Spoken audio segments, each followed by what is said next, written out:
read the story I had the most fun writing. So before I read this, I should give you a bit of backstory.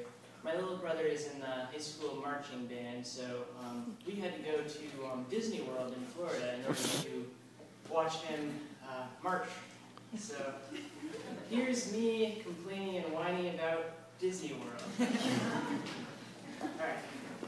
On the final day, it was time to go to the Magic Kingdom. The fortress of darkness this kingdom existed within was barred from the outside world to keep its evil from spreading too rapidly. In order to get to it, one had to drive through a highway that went through a forest, and then ride a monorail to the very gates. The monorail, of course, was very high off the ground to keep prisoners from escaping.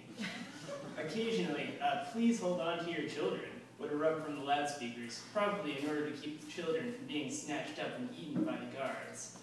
The gate itself was deceptive in the fact that it didn't appear particularly imposing, but this is where the guards would take your money for food. Although the gate is the most feared aspect of many visitors to this place, it's entirely necessary, as it's the most effective way to block off most of the evil leaking from this reservoir of hatred and misery.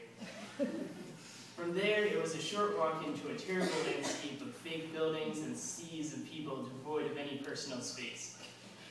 This place had very little shade, and the sun beat down like it wanted to crush everyone into the dirt. The reason people had come to the park was the rides, yet the lines were about an hour long, and that was the less popular ones. The demon guards made sure that the people stayed out of the air-conditioned rides that were dangled in front of their faces. At the end of the day, the guards closed off areas of the park and crowded everyone into the same space. The crowds were so dense, only the lucky ones even managed to sit down. That was when the sky went dark, and the dark fortress in the center of it all turned a ghastly and alarming shade of pink. The high temperatures had fortunately ceased, but the mosquitoes enjoyed the cool air as well, and swooped in to enjoy a feast of human blood. After my little brother finished marching and was able to get back to us, we naturally didn't want to stay any longer than we had to, so we immediately beelined for the exits.